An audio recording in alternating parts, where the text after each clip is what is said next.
नमस्कार, मैं सौम्यरंजन नायक आप सबको मेरे YouTube चैनल पे स्वागत करता हूँ। आज हम एक बहुत ही इम्पॉर्टेंट टॉपिक पे बात करने जा रहे हैं जिसका टाइटल है what should be done in the first month of MTech. जी हाँ फ्रेंड्स, एडमिशन के एक महीने के अंदर वो ऐसी कौन सी चीज़ें हैं जो एक एमटेक स्टूडेंट को करनी चाहिए। Let's proceed. जो पहली चीज़ करनी चाहिए वो है रीडिंग और studying the rule book of the department और द इंस्टीट्यूट या डिपार्टमेंट, दोनों का जो रूल बुक है वो आपको पढ़ना पड़ेगा, क्योंकि इसमें बहुत सारी ऐसी चीज़ें होती हैं जो एज ए स्टूडेंट आपको इम्पैक्ट करती हैं। Let's discuss about them one by one. First है ड्यूटीज़। एज अ टीए, बहुत सारे स्टूडेंट्स आपने एज अ टीए ज्वाइन किया होगा और and because you have joined under a TA category, आपको 12,400 का जो स्टाइपेंड है वो मिलेगा। ठीक है, अभी तो कोरोना टाइम है, अभी आप लोगों में से मैक्सिमम लोग अपने घर पे ही कोर्सेज करेंगे, लेकिन जब आप सेकंड सेमेस्टर में, लेट्स होप आप सेकंड सेमेस्टर में ज्वाइन करें इंस्टीट्यूट, जब आप सेकंड सेमेस्टर में ज्वाइन करेंगे, ठीक है, तो आपको टीए करना पड़ेगा, आपको असिस्ट करना पड़ेगा एक प्रोफेसर को इन अ क्लास, तभी आपको टीएशिप मिलेगा। ठीक है, तो कितने घंटे का टीएशिप रहता है एक वीक में, एक मंथ में कितने घंटे का टीएशिप रहता है, वो रूल बुक में लिखा रहता है। सेकेंडली, टीए के लिए, टीएशिप के लिए 12,400 के लिए आपको अटेंडेंस मेंटेन करना पड़ता है। तो जो अटेंडेंस लगाना पड़ता है वो दिन में कितने बार लगाना पड़ता है या ओवरऑल कितने बार लगाना पड़ता है। लाइक कुछ इंस्टीट्यूट्स हैं जहाँ पर 10:30 सुबह के 10:30 से पहले हर दिन आपका अटेंडेंस होना चाहिए, प्लस जिस फैकल्टी के अंडर आप टीएशिप कर रहे हैं उसके क्लास में भी आपको प्रेजेंट रहना है और वहाँ पे भी आपका अटेंडेंस लगेगा। तो पैसों के लिए 2 बार आपका attendance most of the institutes में लगता है। एक है एवरीडे अटेंडेंस, दूसरा है क्लास में असिस्टेंस, जब आप हेल्प करेंगे फैकल्टी को तो तब आपका अटेंडेंस लगेगा। ठीक है, ये है ड्यूटीज़। तीसरी चीज़ आती है जो डिस्कस करेंगे वो है the minimum CGPA that you have to maintain. I will give you an example of IIT Roorkee. Till 2015 if I am not wrong, वहाँ पे एक रूल था कि अगर आपको फुल स्टाइपेंड पाना है ना, if you want to get a full stipend, आपको 6.5 से ऊपर CGPA आपको रखना ही पड़ेगा। ठीक है, अगर 6.5 से नीचे आपका आया, बिटवीन 5.5 एंड 6.5, आपका स्टाइपेंड हाफ हो जाएगा। तब तक ये फुल नहीं होगा जब तक आपका नेक्स्ट सेमेस्टर में फिर 6.5 के ऊपर ना आ जाए। तो हाफ बिटवीन 5.5 एंड 6.5। अगर 5 और 5.5 के बीच में है देन आपका स्टाइपेंड 0 हो जाएगा, और अगर 5 से नीचे हो गया आपका तो टाटा बाय बाय कर लेगा, इंस्टीट्यूट आपको निकाल देगा। ठीक है, आपकी कोई नहीं सुनेगा। तो इसीलिए मैं बोल रहा था कि डे 1 से ही अगर आपको रूल बुक्स के बारे में, रूल्स ऑफ द इंस्टीट्यूट के बारे में सब कुछ पता होगा, देन आपका लाइफ ईजी है। आपको पता है कि आपका चेक्स एंड बैलेंसेस कहाँ पर है, कहाँ पर क्या करना है, क्या नहीं करना, उसके बारे में आपका आइडिया रहता है। And it's not just about duties जो मैंने यहाँ पर मैंने डिस्कस किया, it's also about the rights that you have right as a student. पहला राइट है कि आपका स्टाइपेंड कितना है।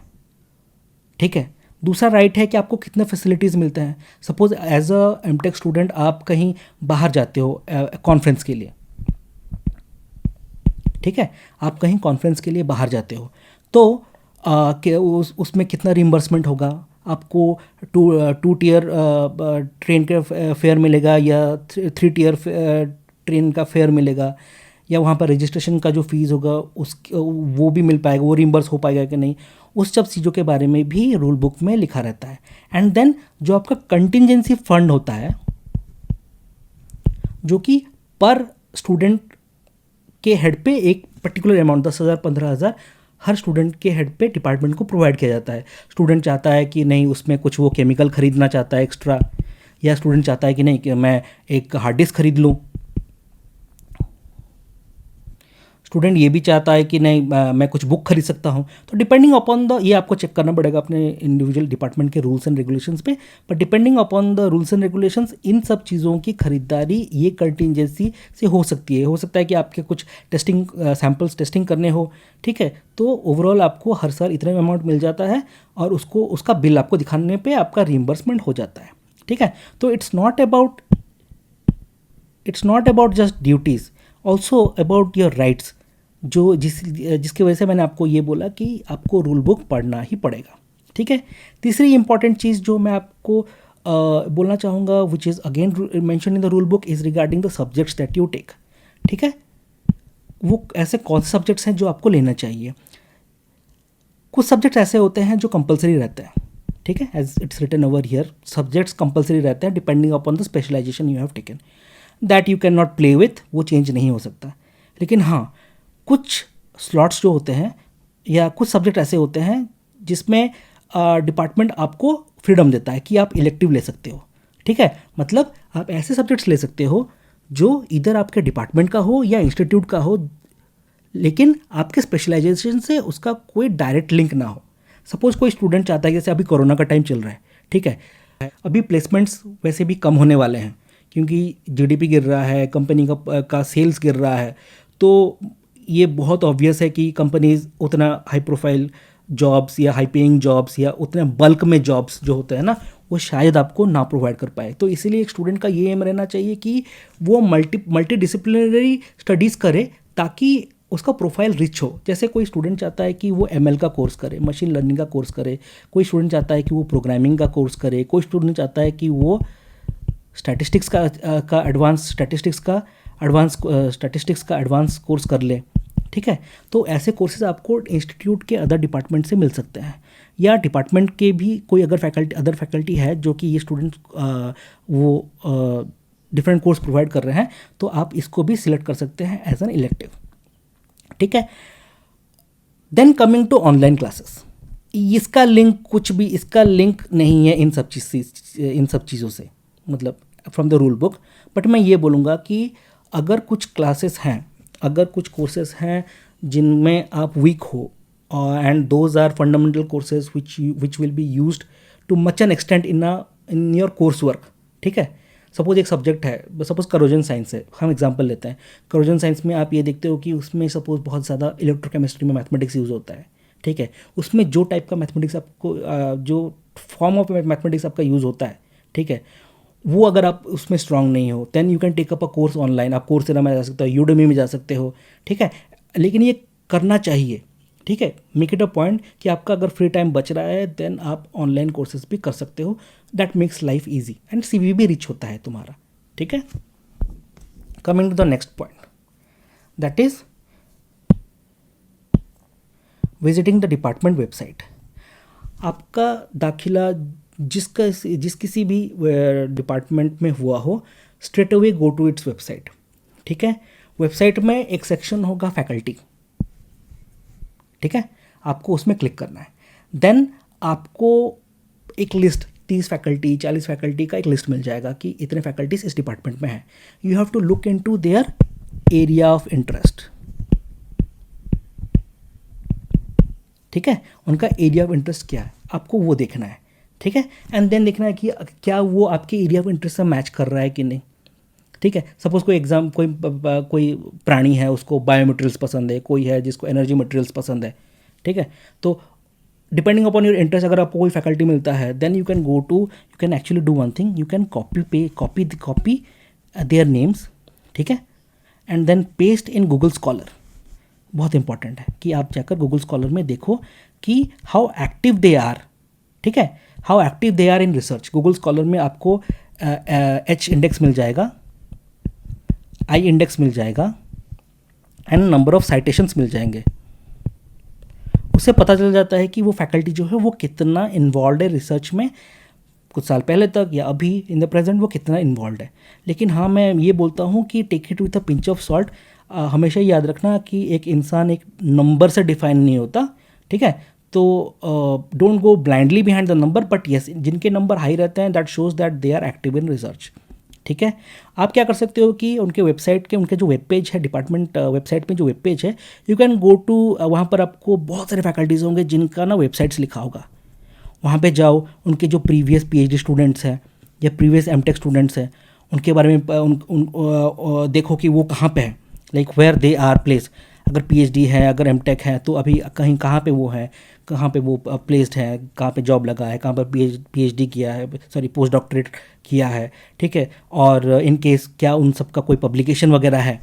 ठीक है, उन सब चीज़ों के बारे में आपको उनके वेबसाइट से ही पता लग जाएगा।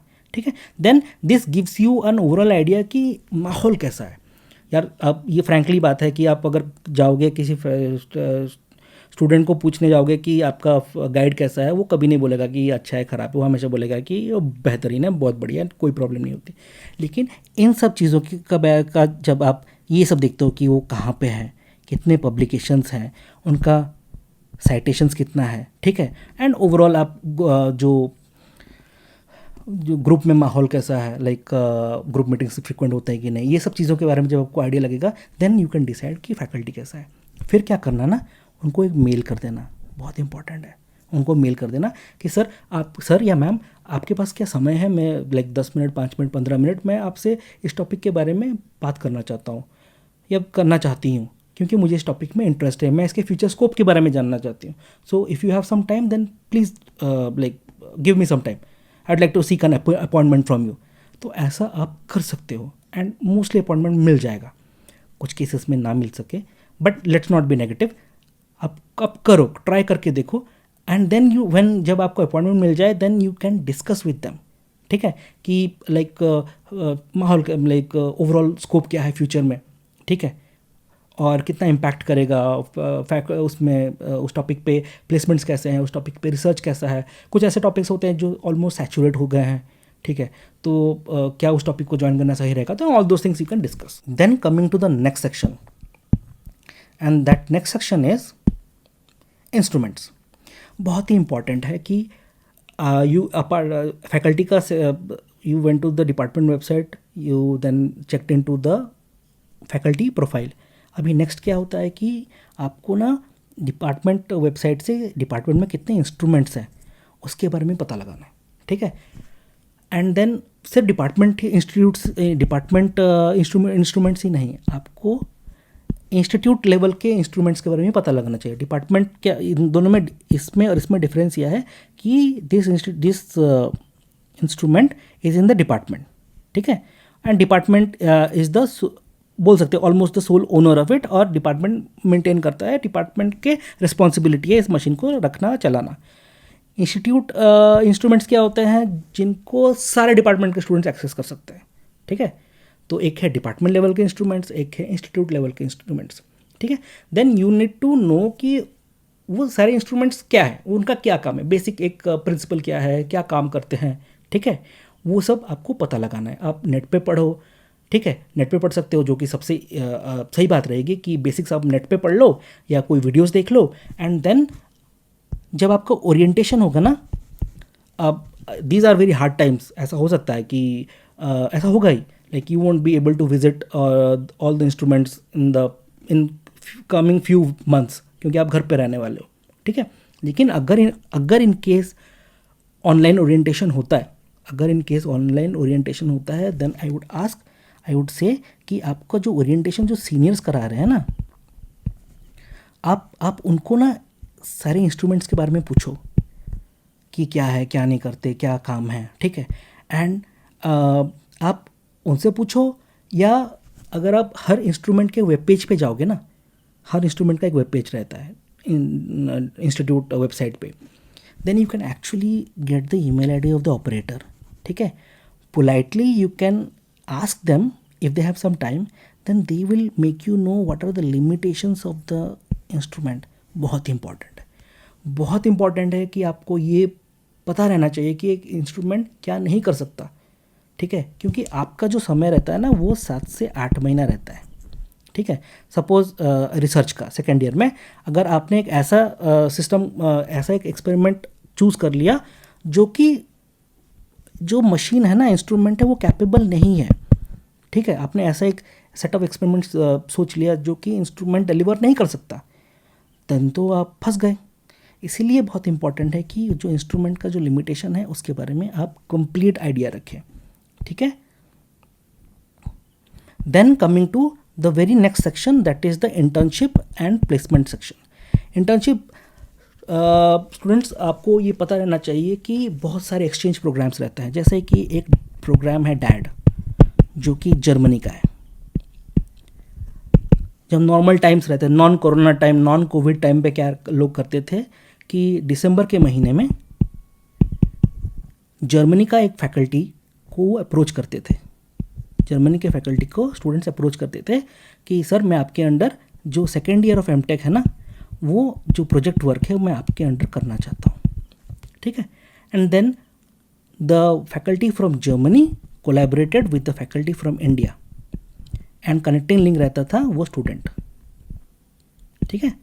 एंड देन वो जो स्टूडेंट है वो जाता था जर्मनी 7 से 8 महीने तक, ठीक है। एंड देन उसको 750 या 800 यूरोस मिलते थे, यही यूरो का सिंबल है ना, if I am not wrong. हाँ, तो 800 या 750 या 800 यूरोज उसको मिलते थे, ठीक है। तो these programmes are available if you know about them. अगर exchange programme, it's not just limited to Germany, और भी दूसरे देश हैं, ठीक है। तो अगर आपको उनके बारे में पता है, देन पता रहना चाहिए, देन ओनली आप अप्लाई कर पाओगे। आई डोंट नो जब तक आप रिटर्न करोगे तब तक ये स्कीम्स रहेगा कि नहीं, लेकिन जनरली रहता है। देन आपको क्या करना है कि ये तो इंटर्नशिप्स के बारे में, ये आपको सीनियर से बात करनी पड़ेगी। इंटर्नशिप के लिए सीनियर्स रहते हैं, ठीक है, उनका काम रहता है, बहुत सारे सीनियर्स रहते हैं स्टूडेंट बॉडीज़ में, जिनका काम ये रहता है कि वो आपको इंटर्नशिप्स के बारे में समझाएं, कहाँ जाना है, क्या करना है। स्टूडेंट एक्सचेंज प्रोग्राम, गजब के स्टूडेंट एक्सचेंज प्रोग्राम्स रहते हैं, ठीक है। ऐसा नहीं कि बहुत कॉस्टली रहता है, लेकिन student exchange programme government college से स्टूडेंट्स को अच्छे, मतलब कम दाम पे आपको एक्सचेंज प्रोग्राम का एक्सपीरियंस हो जाएगा, ठीक है। और ऐसा अगर मिल जाए स्कॉलरशिप तो सोने पे सुहागा, ठीक है। देन कमिंग टू प्लेसमेंट्स, यार आपको ना क्या करना है कि you have to visit the placement cell और टीएनपी सेल का जो ट्रेनिंग एंड प्लेसमेंट सेल का जो वेबसाइट है ना, वहाँ पे विजिट करो, ठीक है। विजिट करने के बाद आपको वहाँ का जो स्टैटिस्टिक्स है कि कौन से स्पेशलाइजेशन में कितना प्लेसमेंट हुआ है लास्ट ईयर या लास्ट 5 ईयर्स में, 5 साल में या 1 साल में कितना प्लेसमेंट हुआ है, पिछले साल कितना प्लेसमेंट हुआ है, कितना नॉन प्लेस्ड रह गए थे, जो नॉन प्लेस्ड रह गए थे वो आज के दिन में क्या कर रहे हैं, ठीक है। वो सब चीज़ों का आइडिया आपको प्लेसमेंट सेल पे मिल जाएगा। या आप क्या करो कि डिपार्टमेंट के सीनियर्स जो होंगे आपको ओरिएंटेशन के टाइम पे जो जिनसे आप ऑनलाइन मिल सकते हो, ठीक है, आप उनसे पूछ सकते हो कि डिपार्टमेंट में या पर्टिकुलर स्पेशलाइजेशन में कितना प्लेसमेंट था, ठीक है। अगर वो कोई बोलेगा कि नहीं भाई लास्ट टाइम तो ऐसा था कि भले ही डिपार्टमेंट कोर है लेकिन नॉन कोर में ज़्यादा प्लेसमेंट थे, वहाँ पे तो आपका जो पे पैकेज था वो ज़्यादा था, ठीक है। देन आप क्या करना कि देन अगर आपका job is something which you like to go for after your MTech, then it's very evident कि आपको इट्स वेरी एविडेंट कि आपको ऐसे कोर्स वर्क लेने पड़ेंगे या ऑनलाइन कोर्सेज लो जिससे कि आपको ऐसे टाइप के नॉन कोर टाइप के जॉब्स में आपको हेल्प हो जाए। बैंकिंग हो गया, एनालिटिक्स हो गया, ऐसे टाइप के जॉब्स में हेल्पफुल हो जाए। या अगर कोई बोलेगा नहीं भाई ऐसा है कि कोर सब्जेक्ट्स में कोर डिपार्टमेंट जो इंडस्ट्रीज है वो आते हैं और अच्छा खासा प्लेसमेंट हो जाए, then choose the course work in accordings to that. Coming to the next section, ये एक एडिशनल ये है, बहुत सारे स्टूडेंट्स का ये डाउट रहता है कि अगर हमें कोई बुक डाउनलोड करनी हो, ठीक है, सारे बुक्स आपको 1 या 2 या 4 कॉपी हार्ड कवर लाइब्रेरी में मिल जाएगा, ई कॉपीज़ मिलना बड़ा मुश्किल रहता है। And now you will be away from the institute, तो ई कॉपीज़ का थोड़ा प्रॉब्लम रहता है। तो ये एक वेबसाइट है एंड बहुत सारे बतेरे वेबसाइट्स हैं, आपको कहीं ना कहीं बहुत सारे आपको वेबसाइट्स मिल जाएंगे। ये एक वेबसाइट है जहाँ पर आपको ना बुक मिल सकता है, ठीक है। और ये तो एक लेजेंडरी वेबसाइट है, मतलब एवरग्रीन वेबसाइट है। ये है libgen libgen.is और ये आर्टिकल के लिए, जर्नल आर्टिकल्स के लिए जहाँ से आपको पेपर डाउनलोड कर पाओगे फ्री में, वो है scihub.tw SCIHUB.tw, ठीक है। तो आई होप मैंने कुछ टॉपिक्स जो हैं जैसे प्लेसमेंट और इंटर्नशिप हो गए, देन रूल बुक पढ़ना हो गया, इन सबको कवर कर लिया।